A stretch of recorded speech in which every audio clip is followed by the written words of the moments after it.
네, 이번 시간에는 수컷의 경쟁에 대해서 말씀드리겠습니다. 어차피 암컷의 그 난자를 놓고 정자는 끊임없이 경쟁을 해야 되고, 이것은 난자와 정자 문제뿐만 아니라 밖으로 나와 수컷과 암컷이 마찬가지로 만나려면 수컷끼리의 경쟁이 또 치열하다는 것이죠. 수컷의 미모를 다시 한번 말씀드리겠습니다. 아까 보셨던 대로 난자와 정자는 이렇게 1대 8만 5천 정도의 부피 차이로 가지고 있는 그 재력의 차이라고 그럴까요? 비교도 안 됩니다. 다시 말하면 수컷은 암컷에게, 정자가 난자에게 잘 보여야 하듯 수컷은 암컷에게 잘 보여야 합니다. 그래야 선택받을 가능성이 높지요. 수컷의 미모가 바로 그런 것을 얘기했었죠. 선택을 받은 다음에 수컷의 행동은 돌변할 수 있지만 바로 수컷이 선택받을 때까지는 미모를 포함하여 여러 가지를 투자하는 행동을 하게 된다는 것이죠. 잘 보이려고 노력하고 내가 지은 집이 얼마나 좋은지 아냐라고 또 자랑하고, 하여튼 여러 가지를 동원하여 암컷에게 선택받으려 하고, 받은 다음에 그 다음 수정란이 생긴 다음에 자기 유전 정보가 난자로 들어가서 딱 수정란이 되고 나면 그 다음부터는 돌변해도 뭐 크게 차이는 없을 것 같아요. 그 유전 정보가 사라지는 건 아니라는 것이죠. 그러나 그 전까지는 끊임없는 투자, 바로 수컷의 미모가 그 투자의 일부분이었다는 것입니다. 설치류 정자의 협력을 한번 볼까요? 지금 왼쪽에 있는 이 그림이 설치류 정자의 모습입니다. 어차피 난자를 하나 놓고 뭐 몇 억대일의 경쟁이 시작되게 되는데, 시작하고 굉장히 많은 정자들이 그 난자를 향해서 갈 때 그 수억 대의 경쟁은 정말 어마어마하게, 어찌 보면 달려가는 게 낭비처럼 보여질지 모릅니다. 이 정자들이 지금 정말 기가 막힌 생각을 했습니다. 야, 우리 지금 출발선에 수억 대일인데 우리끼리 힘을 합쳐보자.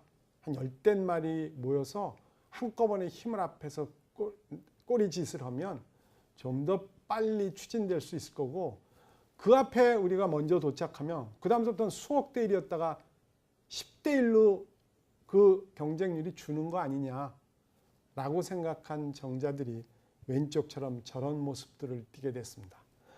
지금 여기 보시면 정자의 막 갈고리가 굉장하죠. 엄청나게 이상한 모양의 정자들이 존재하는데, 이 정자들이 이렇게 모여서 팀을 만든다는 것이죠. 서로 갈고리를 이렇게 모아가지고 뭐 이런 모습으로, 그냥 한 팀이 되어 실제 모습을 뭐 혼자 가는 게 아니라 여러 마리가 꼬리짓을 하여, 추진력이 아까 말씀드린 대로 대단하겠죠. 쫙 빠져나가면 혼자 갈 때보다 훨씬 빨리 난자에 도착할 수 있을 겁니다. 도착을 했습니다. 물론 그 다음에는 그 10마리가 다시 경쟁을 해야 되지만, 말씀드렸던 대로 경쟁률은 뚝 떨어졌습니다. 뭐 선택될 가능성이 확 높아진 것이죠. 적과의 동침, 다시 말하면 어떤 궁극적인 목적을 위해서라면 지금 작은 것을 포기하고 협력할 줄 아는 것을 설치류의 정자가 우리에게 가르쳐주고 있습니다. 다른 그룹도 그렇지만 인간사 많은, 제가 싫으면 죽었다 깨나도 그와는 협력을 하지 않으려고 합니다.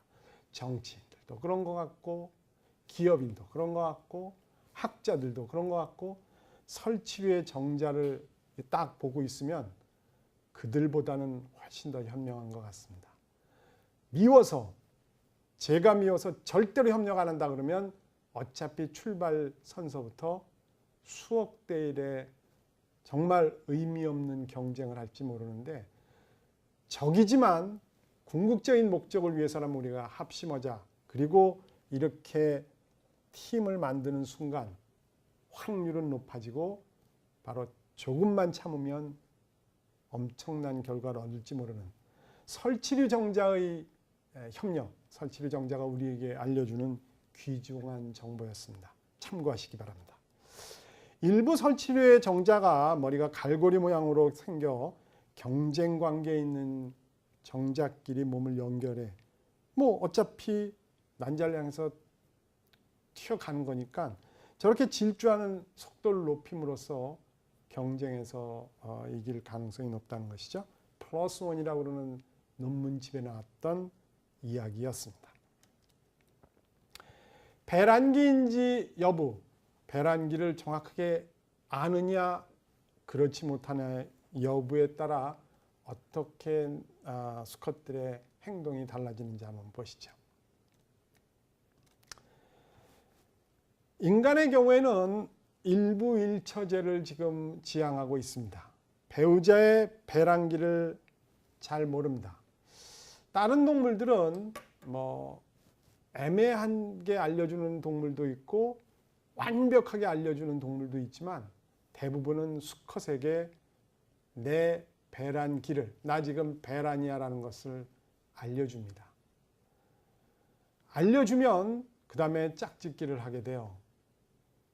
인간을 뺀 나머지 동물, 아주 특별한 몇 유인원 빼고 나면 거의 대부분의 동물들은 번식을 목적으로 하지 않는 짝짓기는 하지 않습니다. 다시 말하면 짝짓기, 즉 번식입니다.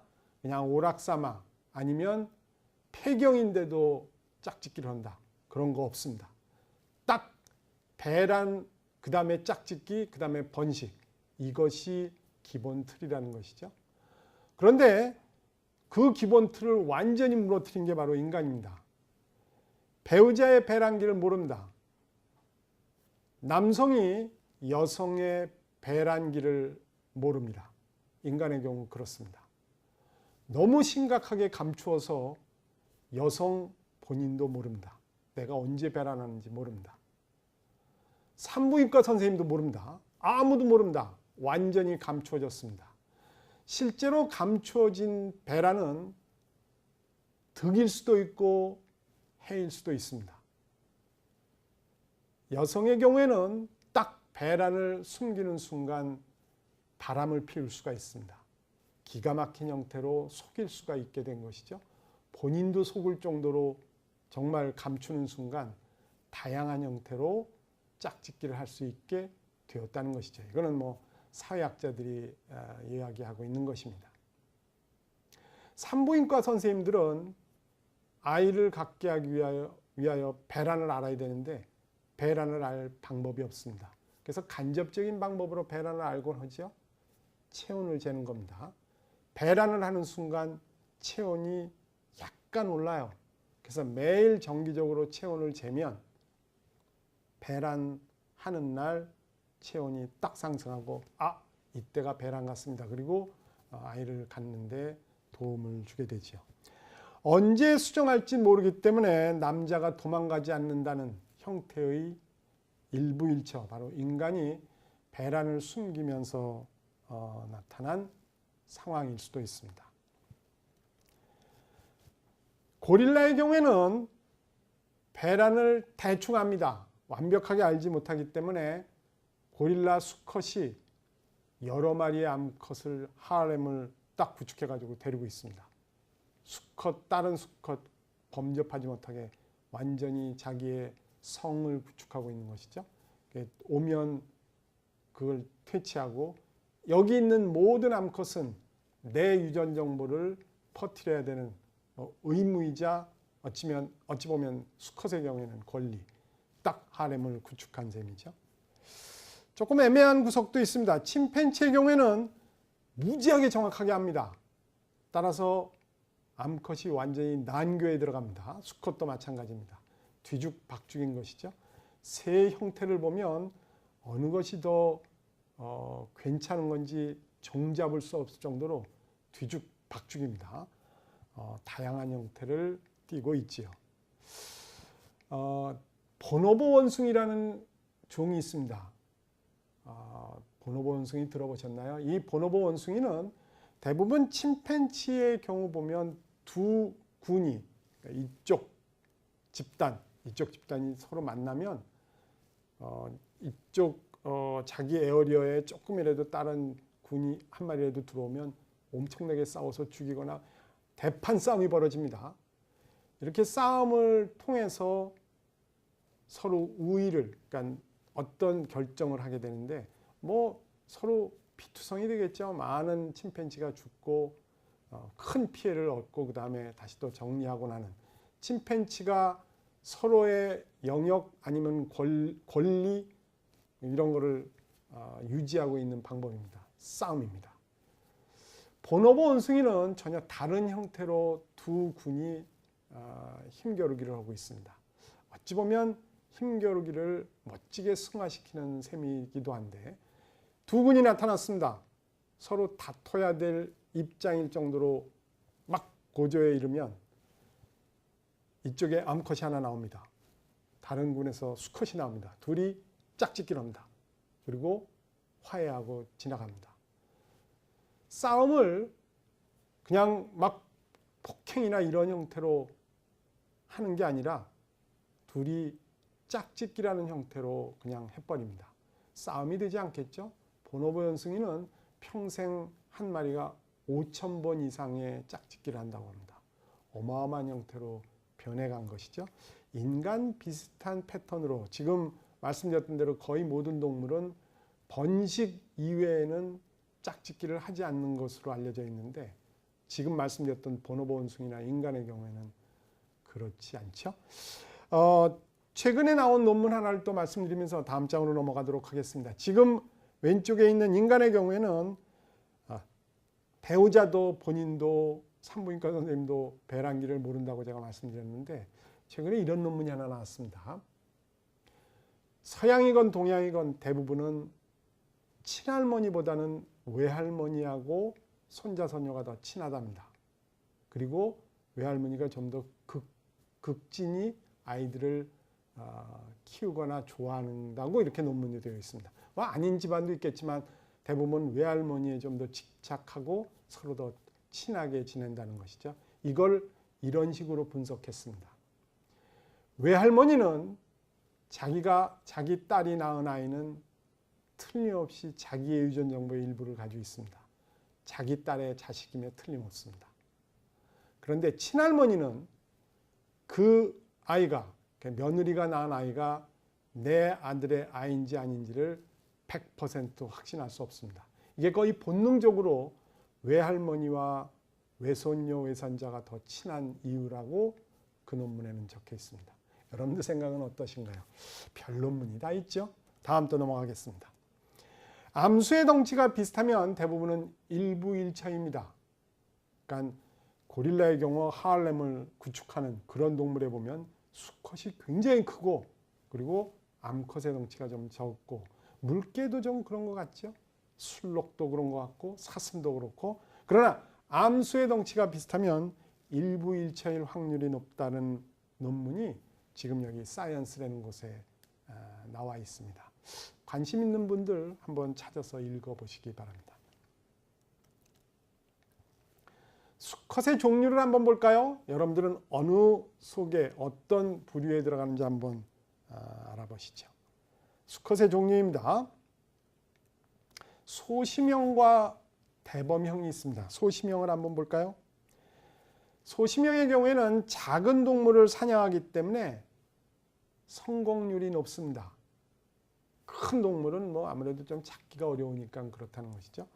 작은 동물을 사냥하면 잘 잡을 수 있고, 근데 잡고 나면 먹을 게 별로 없겠죠.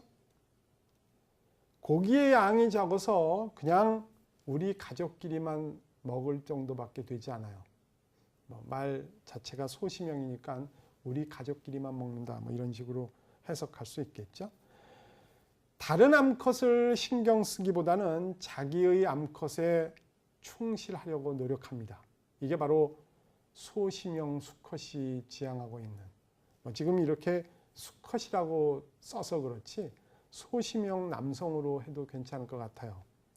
그냥 조금 벌어서 그냥 우리 가족끼리 잘 먹고 살자라는 정말 소시민과 같은 그런 남성의 속성, 바로 위쪽에 적혀 있는 대로일 것 같습니다. 그에 비해서 대범형 수컷을 볼까요? 큰 동물을 사냥하기 때문에 너무 하여튼 자주 못 잡습니다. 여러 번 시도해도 겨우 한 번 잡을까 하는데 한 번 잡으면 어마어마한 고기를 얻을 수가 있겠죠. 따라서 양이 많기 때문에 주위의 친구와 나눠 먹을 수 있습니다. 주위의 다른 암컷도 신경 쓸 수 있어요. 그러니까 배려할 수 있다는 것이죠.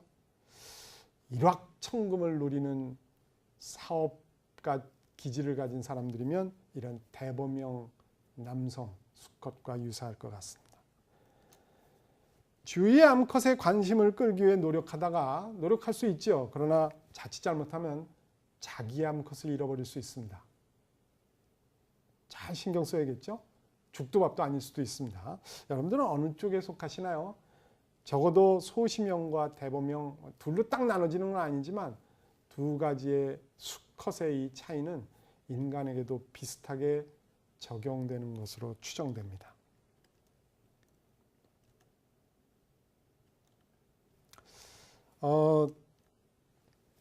수컷이 다른 수컷의 영역에 들어오면 먼저 있던 새끼들을 죽이는 것 혹시 알고 계신가요? 사자의 경우 암컷 몇 마리 거기에 매달려 있는 새끼들 이렇게 가지고 집단을 이루면서 살고 있죠. 포식동물 중에 거의 유일하게 이렇게 군을 이루어 돌아다니고 있는, 유일하진 않지만 하여튼 그 가지고 있는 하나하나의 속성에 비하면 신기할 정도로 표범 아니면 치타, 호랑이 이런 등등의 큰 육식동물들은 대부분은 단독 생활을, 포식 생활을 하고 있는데 사자의 경우에는 특이하게 팀을 이루어, 물론 사냥은 암컷이 하고 수컷은 그냥 뒤만 봐주고 그러긴 하지만 하여튼 팀을 이루어 살고 있죠. 수컷이 다른 수컷의 영역에 들어가게 됐습니다. 다시 말하면 기존에 있던 수컷을 무찌르고 새로운 수컷이 그 집단을 접수했다고 해보세요. 그러면 먼저 있던 새끼들을 다 물어 죽입니다. 안타까울 정도로 다 물어 죽입니다. 먼저 수컷이 암컷과 낳아놓은 그 새끼들, 내 유전 정보가 아닌 정보를 가지고 있는 놈이죠. 다 머리를 물어서 죽여버립니다. 암컷은 안쓰럽지만 할 수 없습니다. 수컷이 결정하는 대로 따라야 됩니다. 그렇게 죽이는 이유는 바로 이것 때문에 그렇습니다. 젖을 물고 있으면 암컷이 배란을 하지 않습니다. 다시 말하면 젖을 물고 있는 동안에는 새로운 자기의 유전 정보를 가진 새끼를 낳을 수가 없고, 조금만 있으면 또 다른 수컷에게 내가 내몰릴지 모르는데 지금 당장 짝짓기를 하여 내 새끼를 만들어 놔야 돼요. 내 유전 정보를 갖고 있는 새끼를 만들어 놔야겠죠. 그러려면 할 수 없습니다. 그 젖을 물고 있는 놈을 물어 죽이고 젖을 딱 떼는 순간, 젖을 물지 않으면 수유를 하지 않으면 바로 배란이 시작되고 짝짓기를 할 수 있겠죠. 동물이 가지고 있는 생각입니다. 인간은 어떤 것 같은가요? 좀 더 들어가 보시죠. 배란을 모르면 이 아이가 내 아이인지 몰라서 죽이지 않고 당연히 도망가지도 않습니다. 너무 극단적으로 써놨죠. 하여튼 배란을 모른다는 사실 때문에 지금 제가 이렇게 적어놓은 것인데, 유전자 검사를 하기 전에는 이 아이가 내 아이인지 아닌지를 알기가 무척 어렵습니다. 그 이유는 배란을 정확하게 모르기 때문에 그래요. 동물의 경우에는 배란을 정확하게 알기 때문에 실제로는 내 아이인지 아닌지를, 인간이 이렇게 배란기를 정확하게 안다면 정말 귀신같이 알 수 있을 것 같기는 합니다. 말씀드렸던 대로 외할머니가 외손녀와 외손자하고 친한 그 이유가 논문에 쓰여 있을 정도이니 배란을 모른다는 것은 참 특이한 형태의 변이인 것 같습니다. 열대새의 하나인 자사나라는 이 새가 아주 특이한 행동을 보여주고 있습니다. 한번 같이 알아보실까요? 요 자사나라는 이 새는 수컷과 암컷의 성 역할이 뒤바뀌어 있습니다. 큰 영역을 가진 암컷이 하위 영역의 4마리 정도 수컷을 거느리고 있습니다. 오, 사자하고 정반대인 것 같죠? 암컷이 딱 지배하고 수컷을 4마리 데리고 있습니다. 이 수컷은 각자의 둥지에서 알을 품고 있어요. 그 암컷을 관리하고 수컷은 그 알들을 모두 다 품고 있다는 것이죠. 참 특이한 현상이죠. 새로운 암컷이 영역을 지배하면 차지하게 되죠. 말씀드린 대로 수컷 4마리를 새로운 암컷이 딱 와가지고 이 암컷을 내쫓으면 그 4마리의 수컷을 접수할 수 있다는 거예요. 그러면 바로 그 품고 있는 알은 틀림없이 먼저 암컷이 낳은 것이고, 이 암컷을 이 알을 품고 있으면 그동안에는 다른 작업을 못하니까 일단 그 쫓겨난 암컷의 알이라고 생각되는 그 알들을 다 쪼아버립니다. 다 없애버리죠. 그리고 다시 짝짓기를 하여 자기가 낳은 알을 품게끔 하는 것이죠. 수컷 사자가 그 젖을 물고 있는 새끼들 물어 죽이는 거하고 똑같은 작업을 자사나 암컷이 하고 있는 것입니다. 극단적인 이기주의자 유전자가 결국은 자기의 유전 정보를 지구상에 남기기 위해 모든 동물들을 이렇게 조정하고 있다고 생각되면 일단은 조금 살떨리기도 합니다. 하여튼 이기적인 유전자의 여러 가지 행동 양태였습니다. 오늘 여기까지입니다. 감사합니다.